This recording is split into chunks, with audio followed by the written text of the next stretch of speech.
Good morning students. आप लोग सब सीबीएसई और आईसीएसई के रिवाइज सिलेबस के बारे में ऑलरेडी अपडेट कर चुके होंगे।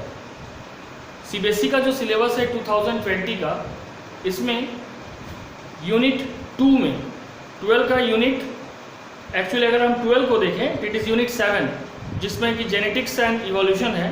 इसमें चैप्टर 7 को डिलीट किया गया है और हम जो पढ़ रहे हैं अभी वो है chapter 5, that is principle of inheritance and variation. तो ये सीबीएसई, आईसीएसई, जैक तीनों बोर्ड में अभी इंक्लूडेड है 2020 सिलेबस में। और आज हम जिस टॉपिक को डील करेंगे क्लास 12 बायोलॉजी में वो है जेनेटिक वेरिएशन। क्या करेंगे? टॉपिक का नाम है जेनेटिक वेरिएशन। जेनेटिक वेरिएशन का सबसे बड़ा क्वालिटी ये है कि ये इनहेरिटेबल वेरिएशन है, means they are passing from one generation to another. They are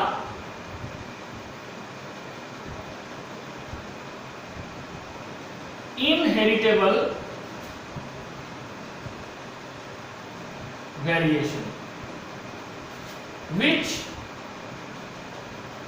occur due to change in the genotype। जो क्यों होता है? क्योंकि जीनोटाइप में चेंज होता है। अब जीनोटाइप में चेंज क्यों होता है? caused by reshuffling, caused by reshuffling of chromosome and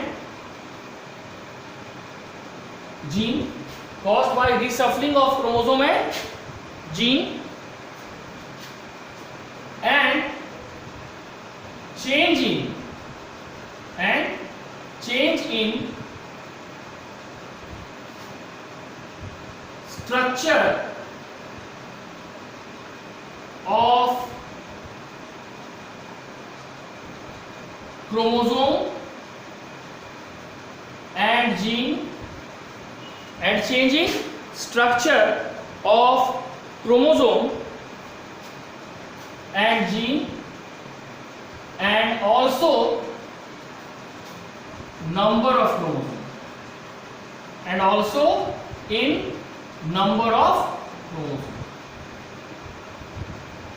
ठीक है, तो ये जो है ये क्या है कि जेनेटिक वेरिएशन एक इनहेरिटेबल वेरिएशन है जिसका मेन कारण है चेंज इन द जीनोटाइप। और चेंज इन द जीनोटाइप का पहला कारण है रीशफलिंग, मतलब change in position of chromosome and its gene. दूसरा, change in structure of chromosome and gene and also in number of chromosome. तो यहाँ पे दो चीज हो रहा है। पहला, रीशफलिंग हो रहा है क्रोमोसोम में और उसके साथ साथ जीन में। दूसरा हो रहा है change in structure of chromosome and gene and change in also chromosome number. अब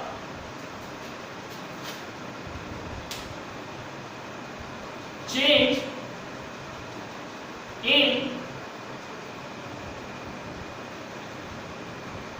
genotype due to reshuffling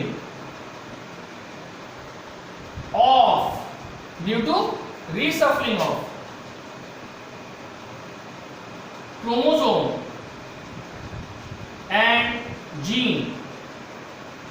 जब जीनोटाइप में चेंज होगा due to reshuffling of chromosome and gene, तो उसको बोलेंगे रिकॉम्बिनेशन।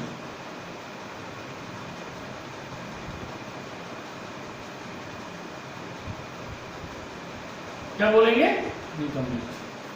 वहीं दूसरी तरफ चेंज इन, दूसरा क्या है? Change in structure change in structure of gene and chromosome and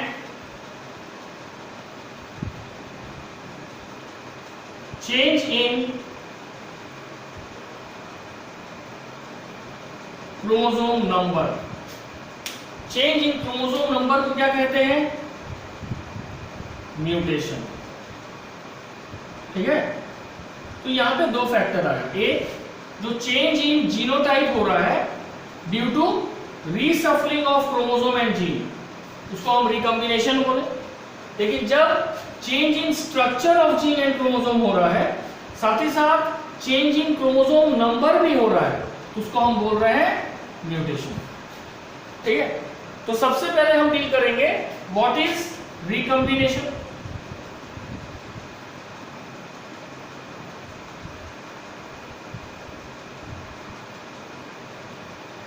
पहला क्या है?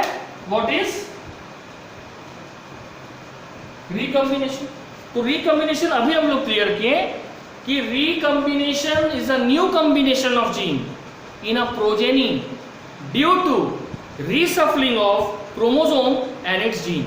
जब क्रोमोसोम अपने पोजीशन को चेंज कर रहा है तो उसमें जो जीन है वो भी तो उसके साथ चेंज हो रहा है, और इसके चेंज होने से क्या हो रहा है? क्रोमोसोम और जीन दोनों का पोजीशन चेंज हो रहा है, और इसके कारण जो न्यू कॉम्बिनेशन ऑफ कैरेक्टर आ रहा है दैट इज कॉल्ड रिकॉम्बिनेशन। ठीक है, रिकॉम्बिनेशन जो है उसका कारण तीन है, 3 reasons for it means recombination. क्या क्या है वो 3 रीजन? पहला, इंडिपेंडेंट असॉर्टमेंट।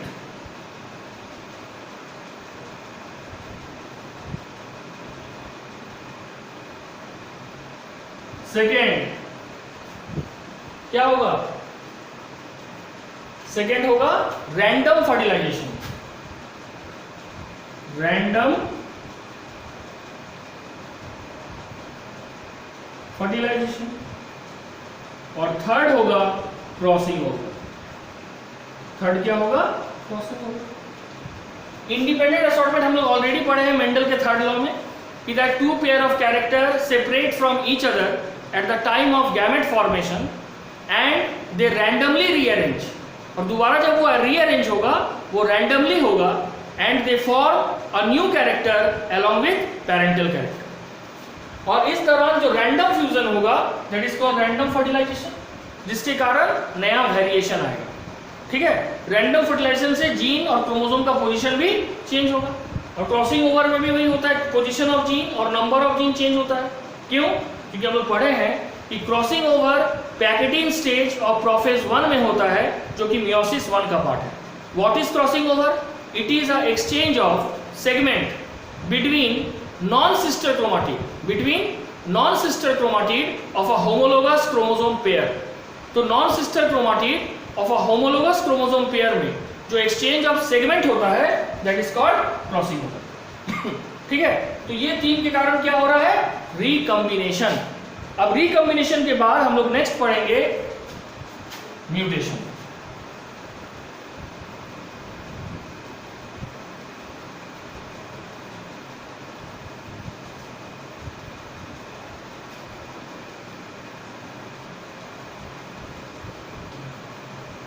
ठीक है, तो आज अब हमारा नेक्स्ट टॉपिक क्या है? म्यूटेशन।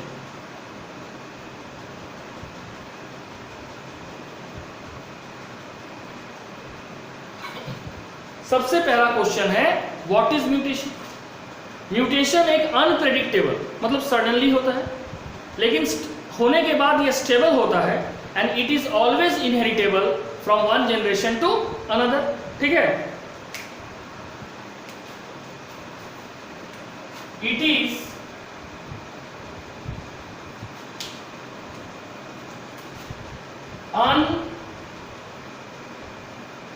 अनप्रेडिक्टेबल, जिसको हम सडनली भी बोलते हैं, स्टेबल एंड इनहेरिटेबल। मींस ये हमेशा एक जनरेशन से दूसरा जनरेशन में पास होता है। unpredictable, stable and inheritable changes in genotype. ठीक है, changes in the genotype in an organism which occurs due to change in structure of chromosome, due to change in structure of chromosome. ठीक है, change in structure of chromosome and gene and number of chromosome also, number of chromosome. ठीक है, तो ये हो गया mutation. तो mutation क्या है? ये अनप्रेडिक्टेबल है, मतलब सडनली होता है. ये it is never occurring according to the need of an organism. Second, ये स्टेबल होता है, और जब स्थिर होगा इट इज ऑलवेज इनहेरिटेबल होगा. ये क्यों होता है? Due to change in the structure of chromosome and gene and also in the number of chromosome. ठीक है, अब ये जो म्यूटेशन है इसको सबसे पहले स्प्रॉट कहा गया था. कौन कहा था? Darwin, Charles Robert Darwin. बाद में इसको कहा गया डिसकंटिन्यूअस वेरिएशन. क्या कहा गया? Discontinuous variation. डिसकंटिन्यूअस वेरिएशन कौन कहा इसको? Bateson, father of modern genetics. और फाइनली इसको म्यूटेशन कहा ह्यूजो डी वेरिस ने 1901, who is also the rediscoverer of Mendel work. Hugo de Vries ने म्यूटेशन के ऊपर एक्सपेरिमेंट जो किया था वो इवनिंग प्राइमरोज के ऊपर किया था. Evening primrose. इवनिंग प्राइमरोज का साइंटिफिक नेम है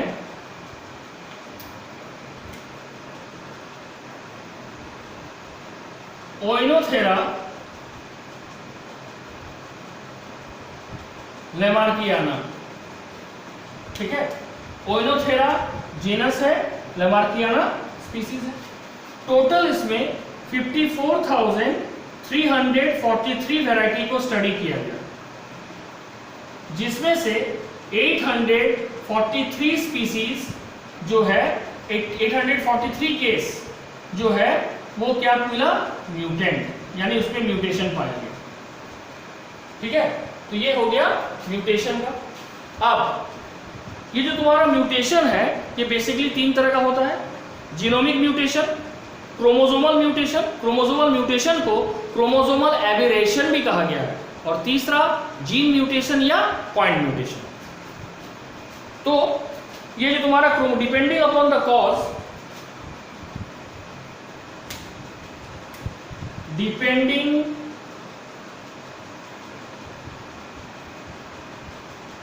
upon the cause,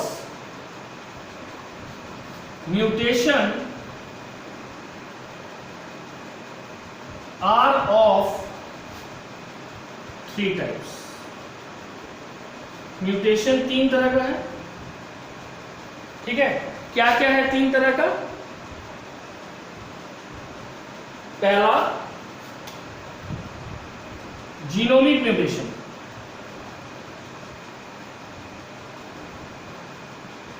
the second is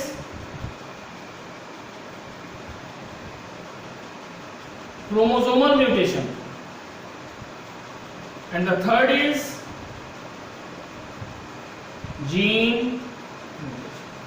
तो कॉज, कौन सा कॉज है म्यूटेशन का, उसके आधार पर ये 3 तरह का है: genomic, chromosomal and gene mutation. सबसे पहले आज हम पढ़ेंगे जीनोमिक म्यूटेशन के बारे में.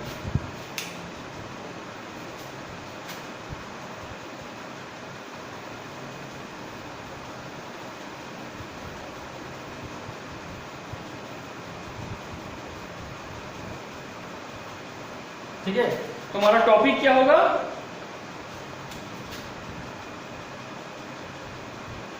Genomic mutation.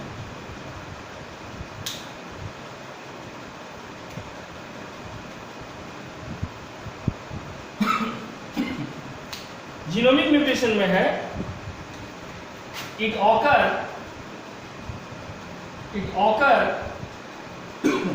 due to change in number of chromosome। ये कब होगा? Due to change in number of chromosome. अब ये दो तरह का होगा, एक यूप्लॉइडी और एक एन्यूप्लॉइडी। एक है यूप्लॉइडी, ठीक है।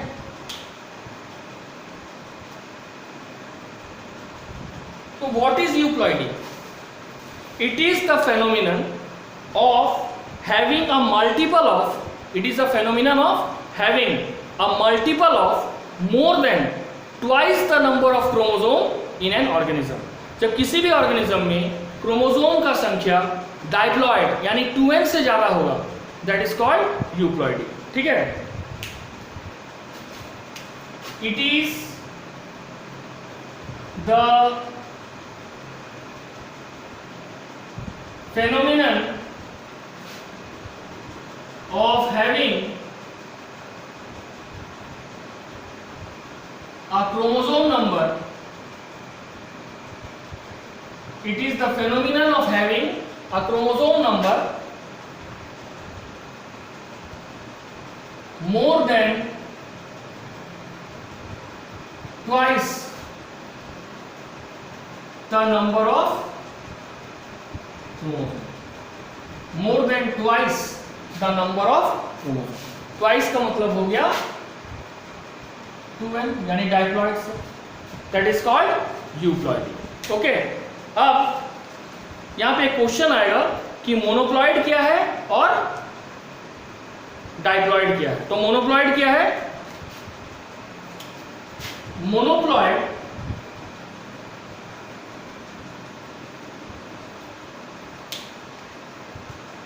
इसको हम लिखते हैं is the one which contain, monoploid is the one which contain one set of chromosome, which contain one set of chromosome, ठीक है। while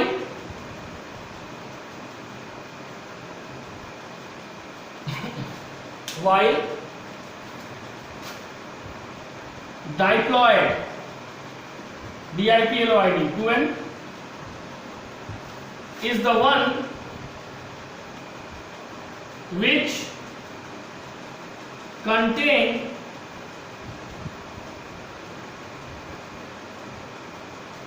double set of chromosome, which contain double set of chromosome, ठीक है। तो मोनोप्लॉइड का मतलब one set of chromosome और double set का मतलब डाइप्लॉइड क्रोमोसोम। अब यूप्लॉइडी जिसमें 2 सेट ऑफ क्रोमोसोम से ज्यादा होगा उसको बोलेंगे पॉलीप्लॉइडी, ठीक है। Euploidy having more than 2 set of chromosome, more than 2 set of chromosome is called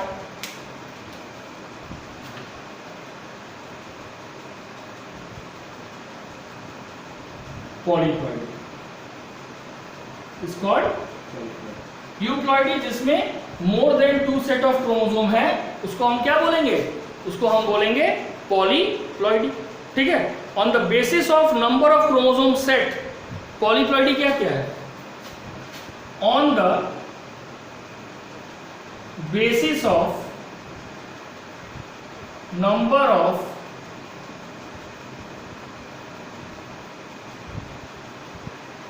chromosome set polyploid are, क्या क्या होगा देखिए, अगर 3n है तो ये होगा ट्राइप्लॉइड, अगर 4n है तो ये होगा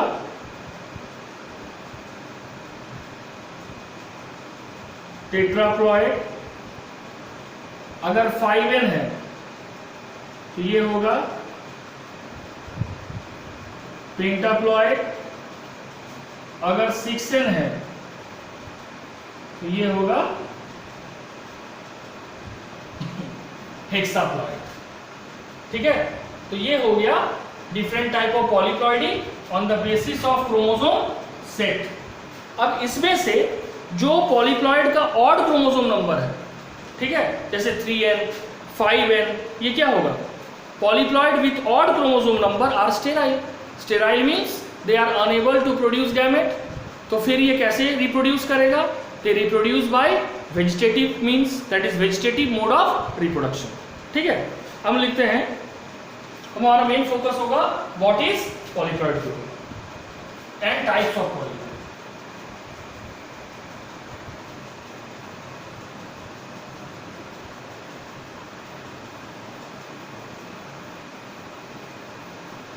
ठीक है, अब देखो polyploid, polyploidy,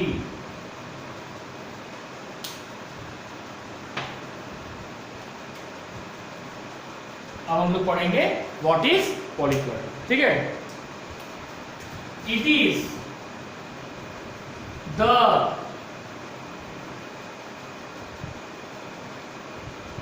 phenomenon of having more than, it is the phenomenon of having more than diploid, that is 2n set of chromosomes.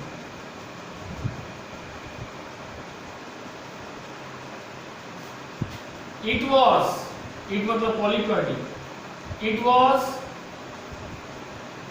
first of all reported by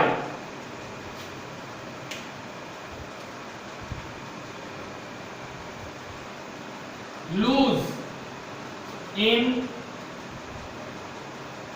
evening primrose।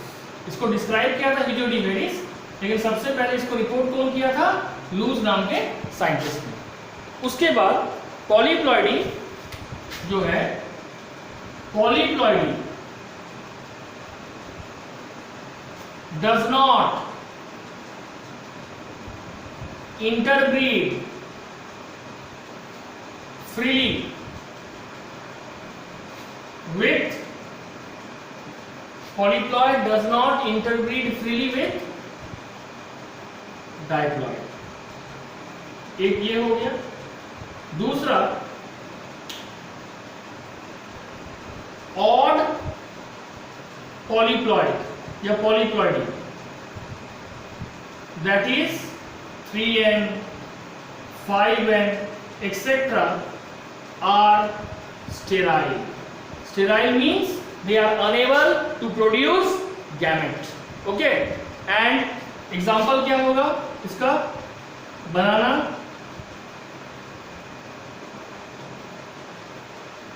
Pineapple. तो फिर ये ब्रीड कैसे करेगा नया generation, it produce vegetative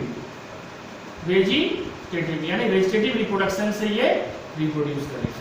कौन reproduce करेगा, और polyploid. ठीक है, हो गया। अब क्वेश्चन है what are the reason for polyploid. ठीक है, रीजन फॉर पॉलीप्लॉइड या polyploids develop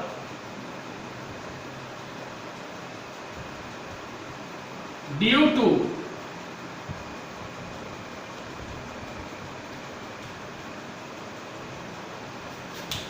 first non separation of chromosome in anaphase 1, क्योंकि एनाफेज 1 में जो क्रोमोसोम को हाफ हो जाना चाहिए था वो क्रोमोसोम एक दूसरे से सेपरेट नहीं हो पाया। और दूसरा fusion between non reduced gametes, जो गैमेट में रिडक्शन नहीं हुआ, यानी क्रोमोसोम नंबर हाफ नहीं हुआ, वैसे क्रोमोसोम वाले गैमेट में जब फ्यूजन होगा तो भी क्या आएगा, पॉलीप्लॉइडी। और नेक्स्ट है it can be induced by, artificially इसको इंड्यूस भी किया जाता है, कैसे, bye decapitation, rise and fall in temperature,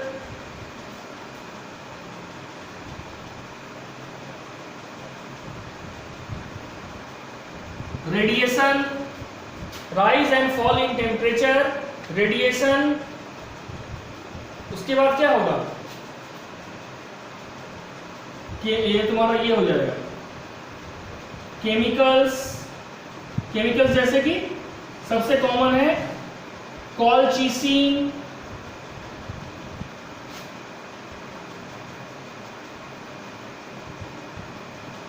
ग्रेनोसोम, कॉलचिसिन और ग्रेनोसोम। साथ ही साथ क्या होगा, इन्फेक्शन से होगा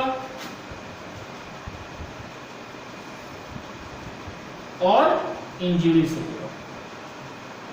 ठीक है, तो इंड्यूस कैसे होगा, decapitation, rise and fall in temperature, radiation से होगा, केमिकल से होगा जैसे कि कॉलचिसिन और ग्रेनोसोम, इन्फेक्शन से होगा और इंजरी से होगा, ये होगा पॉलीप्लॉइड। अब टाइप्स ऑफ पॉलीप्लॉइड,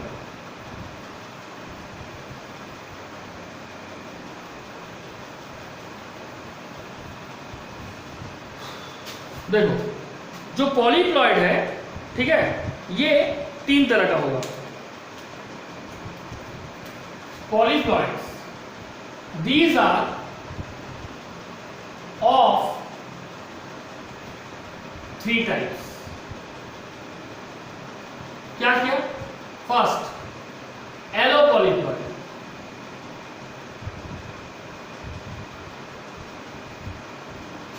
दूसरा auto polyploid,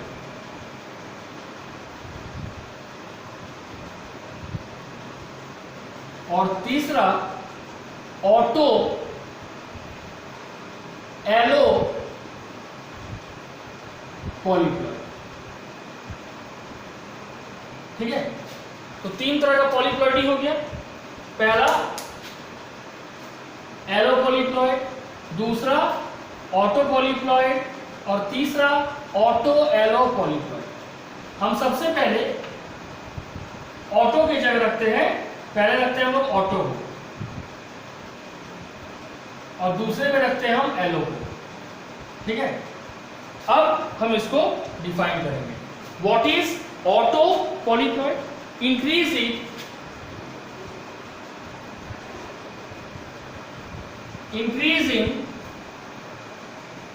the number of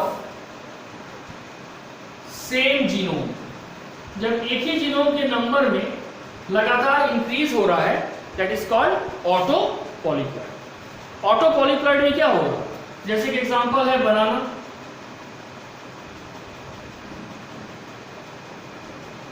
ये क्या होगा, ये होगा ऑटो टेट्राप्लॉइड, ऑटो टेट्राप्लॉइड, ठीक है। उसकी तरह होगा ऑटो हेक्साप्लॉइड, ऑटो पेंटाप्लॉइड। ये डिपेंड करता है कि सेम जीन कितना बार बढ़ता है। अब जो ऑटो ट्राइप्लॉइड होता है यानी 3n है ना, तो जो ऑटो ट्राइप्लॉइड सेम जीनोम 3 बार बढ़ रहा है, तो autotriploid are sexually sterile and generally क्या होगा, and generally seedless. Auto triploid are generally sterile, generally क्या होगा, स्टेराइल होगा एंड सीडलेस होगा, ठीक है। सबसे पहला seedless auto triploid watermelon produce हुआ था किहारा के द्वारा जापान में, ठीक है। A seedless auto triploid watermelon has been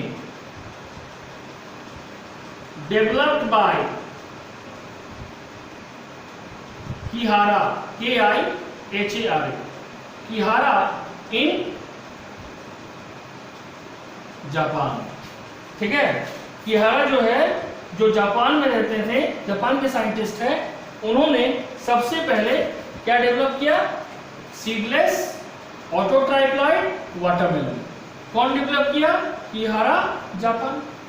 auto triploid जो है वो जनरली स्टेराइल होता है और सीडलेस होता है ठीक है। उसके बाद जो ऑटो ट्राइप्लॉइड होता है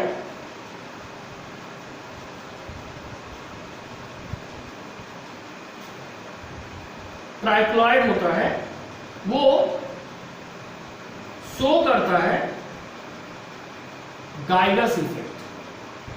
गाइगस इफेक्ट का मतलब giant effect, that is large size and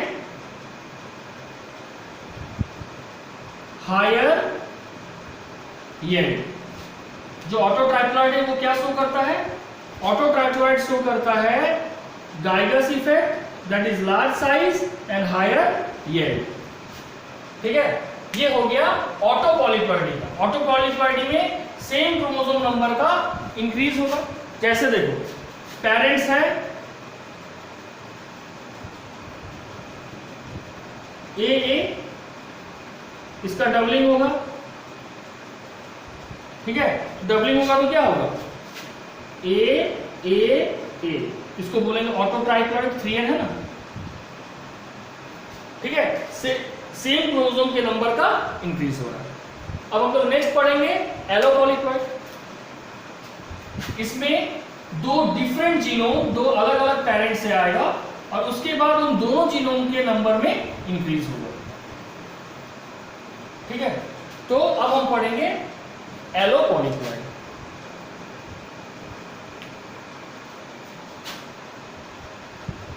yellow polyploid क्या होगा,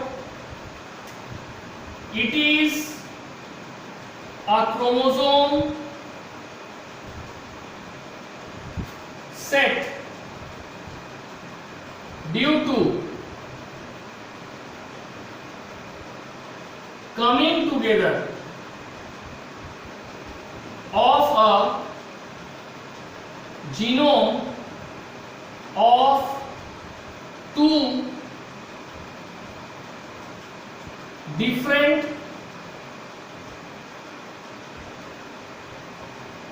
ऑर्गेनिज्म। ये एक क्रोमोसोम सेट है, वो बनता कैसे है, due to coming together of genome, coming together of genome of two or more generation together, two or more generation लिखना है ना, two or more organism, एक ही बात है, together। जैसे एग्जांपल देखो, एक को मानते हैं मेल और एक को मानते हैं फीमेल। इसका है डबल ए और इसका है डबल बी। जब गैमेट बनेगा तो ये सिंगल होगा, ये भी सिंगल होगा क्योंकि मियोसिस से है। ये दोनों के बीच कैपिटल ए और कैपिटल बी होगा। ये हो गया F1। अब इसका क्रोमोसोम डबलिंग होगा। जैसे ही क्रोमोसोम डबलिंग होगा, ये है डबल कैपिटल ए और डबल कैपिटल बी। ये जो डबल कैपिटल ए है और डबल कैपिटल बी है, ये हो गया क्रोमोसोम डबलिंग। अब यहां पे एक चीज देखो, ये दो तरीके से हो सकता था ना, ये या ये भी तो हो सकता है, ए बी। जब क्रोमोसोम का डबलिंग होगा और डबलिंग होने के बाद सेम क्रोमोसोम आपस में पेयर करें, जैसे ए के साथ और बी के साथ, तो ये हो गया ऑटो सिंथेसिस। क्या हो गया? Auto synthesis. और जब दो अलग अलग क्रोमोसोम एक साथ पेयर करेगा, जैसे ए बी के साथ, तो ये हो गया एलोसिंथेसिस। क्या हो गया? एलोसिंथेसिस। ठीक है, ये हो गया टाइप ऑफ क्रोमोसोम पेयरिंग। अब ये जो तुम्हारा है, ये सबसे आसानी से पाया जाता है क्रिटिकल ये सब में। इसका सबसे बेस्ट एग्जांपल है फर्स्ट मैन मेड सीरियल जिसका नाम है ट्रिटिकेल। ठीक है, इसका सबसे पहला एग्जांपल है example 1, first man made serial. कौन है इसमें मैन मेड सीरियल में?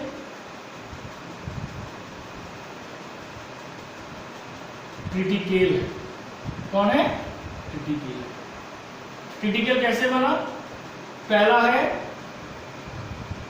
ट्राइटिकम ड्यूरम, ये हो गया वीट, और दूसरा है सिकाले सीरियल, ये हो गया राई।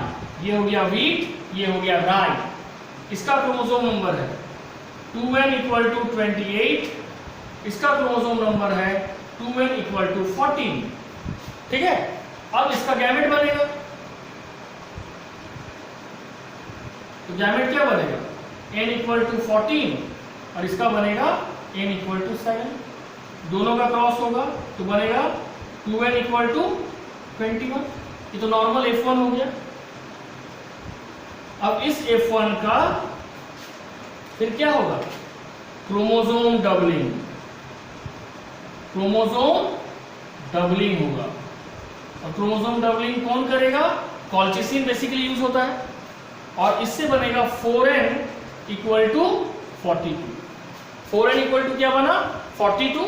और इसी वैरायटी को एलोटेट्राप्लॉइड बोला जाता है और नाम हो गया ट्रिटिकेल। देखो, ट्राइटिकम ड्यूरम से ट्रिटिलिया लिया गया है और सिकाले सीरियल से केल ले लिया गया है, तो ट्रिटिकेल ये हो गया वैरायटी। ठीक है, दूसरा है रैफेनोब्रेसिका। रैफेनोब्रेसिका,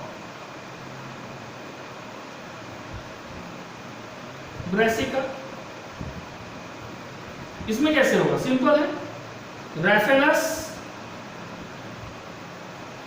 सेटाइवस एक वैरायटी हो गया मूली, और दूसरा हो गया ब्रासिका ओलरेसिया, है ना, सरसों को भी जो क्या है वैरायटी। अब ये दोनों में फ्यूजन होगा,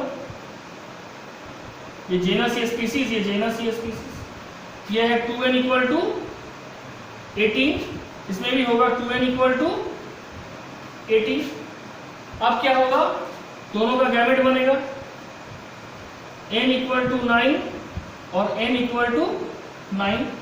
ये हो गया गैमेट्स।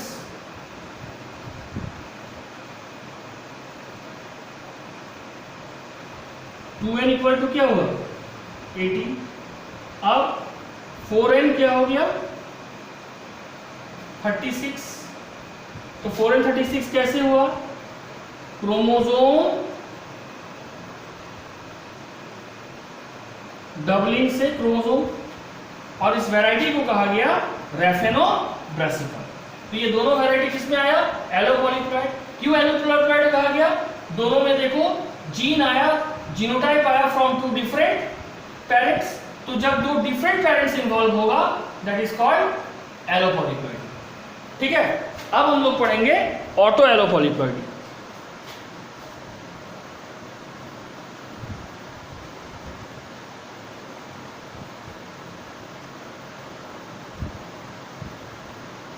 ठीक है, what is auto allopolyploidy? It is a polyploidy in which genome of two species come together but there is increase in the genome of only one member. ठीक है,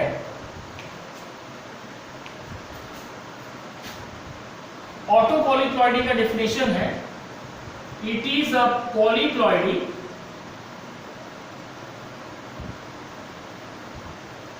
in which two different set of chromosome